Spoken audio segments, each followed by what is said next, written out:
all the big players were in Italy playing football. Seedorf, Shevchenko, Ibrahimovic, the young Ibrahimovic, Kaka, all these guys, Adriano, Ronaldo da Lima, all these guys were in Italy playing football because that was where the stars played.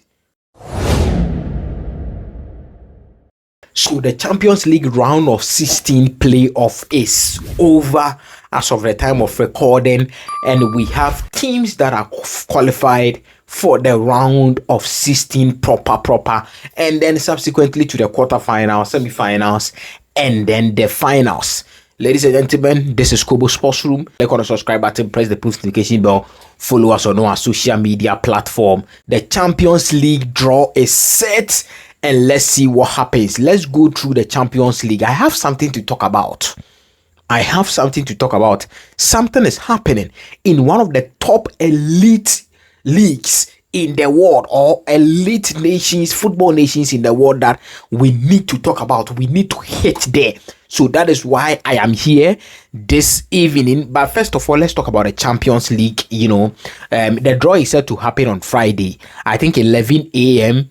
UK time. That will be around 12 a.m. Ghana time. But let's see what happens. So the draw is set to happen on Friday, but this is the projections. These are the projections. Of course, you see PSG can face, because PSG was not seeded, or they are not a seeded team, so PSG can face Chelsea or Barcelona. Galatasaray can face Tottenham Hotspurs or Liverpool. Real Madrid can also face Manchester City, Sporting Lisbon. Atlanta can also face Bayern Munich. Arsenal, we have Newcastle here facing the same thing. So it goes on and on and on and on and on like that, So Arsenal can either meet Bayern 04 Leverkusen or Atlanta Bergamo. Bayern Munich can also meet either of them. So it is like that. Real Madrid, I think they should. This time around, they should forgive them. This time around, I think that Manchester City should at least meet Bodo Glimt again. Real Madrid should meet, Sporting Lisbon, so that the big teams doesn't go out of the competition early, because we have already lost a lot of big teams already. Inter Milan is gone, and that is why I am here to discuss it with you. If you check the Champions League draw, if you go through the teams, you can see only one Italian team there, which is Atalanta Bergamo. And Atalanta won by 4-1 against Dortmund. In my opinion, that was a miracle. I was not expecting this thing to happen. So this is a miracle for me. But miraculously, Palladino and then the Bergamo guys were able to, score 4-1 against Borussia Dortmund in Bergamo. So big shout outs to Atalanta. They've saved Italian football. They have saved Italian football. Imagine Champions League round of 16 and there is no Italian club in the Champions League. That would be very, very, very, very, very disgraceful. And Atalanta, I don't think they are going anywhere, because they are going to meet Arsenal or Bayern Munich. So I don't know. I don't think they are going anywhere though. But I mean, they've saved Italian football. So that is why we are here to talk about. Italian football is sinking. It is gradually sinking. And the earlier they look at it, the better for them. Because in the late 80s, let's take it from the late 70s. In the late 70s, we saw the German Bundesliga taking over when West Germany was West Germany. German Bundesliga was one of the best leagues in the world. It took over up to the late 90s, where the Serie A took over. The late 80s to the early, 90s, where Italian Serie A was Italian Serie A. Italian Serie A took over. Up to the 2000s, Italian Serie A was still Italian Serie A. Check the 2006, the 2007, the 2008. From all these, years coming, Italian Serie A was Italian Serie A.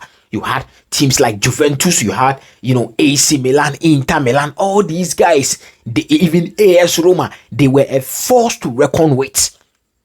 That is where you saw, AC Milan winning their, the Champions League and all of that. Inter Milan also coming in to come and win some of the Champions League in 2009 to 2010 season of the Champions League. So Italian Serie A was Italian Serie A before Spanish La Liga took over from 2011, 2010 going, and then now it is the EPL. So it has been from Germany to Italy to Spain to England. So now it is England that is ruling, and you can see on the round of 16 we have the English teams. Newcastle is there, Chelsea is there, Manchester City is there, Arsenal is there, Tottenham Hotspur is there, Liverpool is also there. 6 English teams in there. So it tells you, or it gives you a bigger scope of the situation that the English football is dominating right now. But it used to be Italy, it used to be Germany. Germany are holding it a little bit, but Italy, they are sinking. And the reason why I am, so passionate about this is that I used to be an AC Milan fan. I used to be, and when I was growing up, AC Milan was a team that I loved so much. So I used to be an AC Milan fan. And then 2, Italy has a lot of big teams. So if they are sinking, it means that the European standard is also dropping, because you have Juventus there, you have even Napoli there, you have Inter Milan, you have AC Milan, you have AS Roma. You see, so in Italy, the big teams, they are there. Napoli, they are all there. But if they are sinking, it means that there is something happening. There is something wrong in the Italian team. And I will tell you 2 reasons why I think it is sinking. Obviously, money is part. The Italian teams, they are sinking. And they need to do something about it. And when the teams in Italy are struggling, it affects the national team. So you can see it's been 2 consecutive World Cup. Italy has never participated in these 2 consecutive World Cup, and they are even on a verge not to qualify for the 2026 USA, Canada, and then Mexico has some bad. I mean, USA, Canada, Mexico, for now they are on a verge of not qualifying for that particular World Cup. When that happens, it means that on 3 consecutive occasions, 3 consecutive World Cups, Italy is not going. And it is because their league is sinking. It is because their teams are not doing well. So it is affecting the national team. One of those days when you see in the 2006, in the 2007, when you see Quinta playing for Udine, you see, Aquilani playing for Fiorentina, you see Del Piero playing for Juventus, you see Gattuso playing in the national team, also playing for, AC Milan, you see Camoranesi playing for Juventus. You see all these guys playing in they were on top of their game, and they were playing in the Italian Serie A. So you see all these teams and the performances of the players, it affected the Italian Serie A, and it propelled the Italian Serie A to that extent.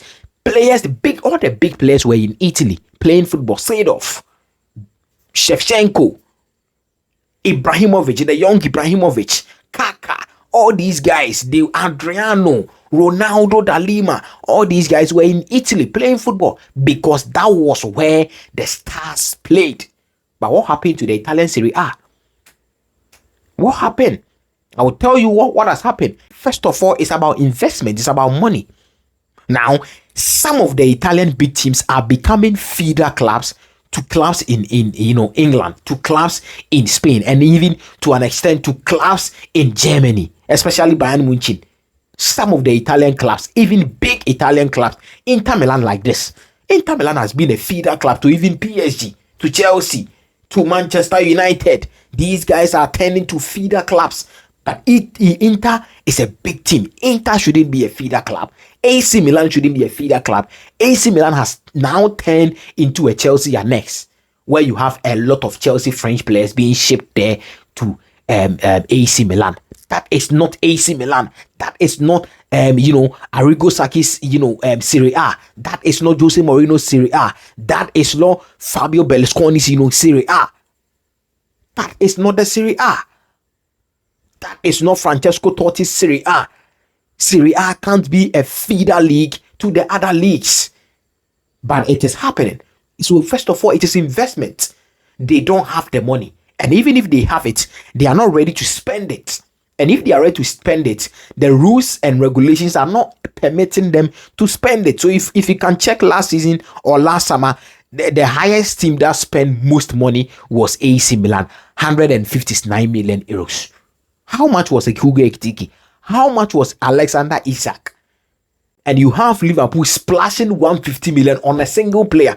But a team like Milan, AC Milan, is, whole transfer budget is 159 million, approximately 160 million. So it should tell you where the problem is coming from. It's all about the investment. They are not investing enough. And if they are ready to invest enough, where is the money? Where is the sponsorship? 150 million for Napoli. And even Napoli, the reason why they spent 150 million was because of Antonio Conte. Because Conte made it point blank clear to them that if they don't invest, he's leaving, even though he has won the Scudetto for them, but he's leaving if they are not ready to, invest.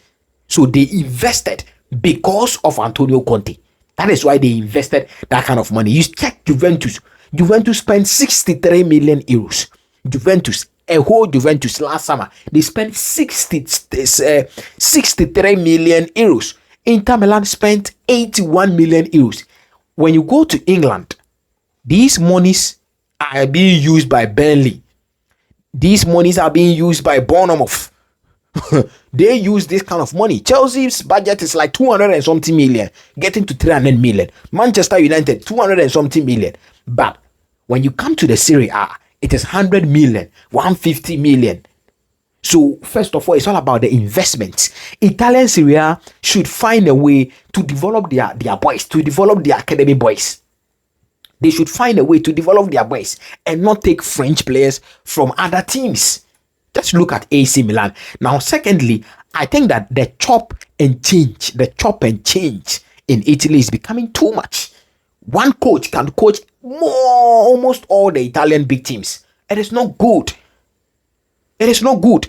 I mean, in as much as chopping and changing has been a trend in European football, where you chop and change your coaches and then you get results, doesn't mean it can, materialize in Italy. That is not the Italian way. The Italian teams, they don't chop and change their managers like that.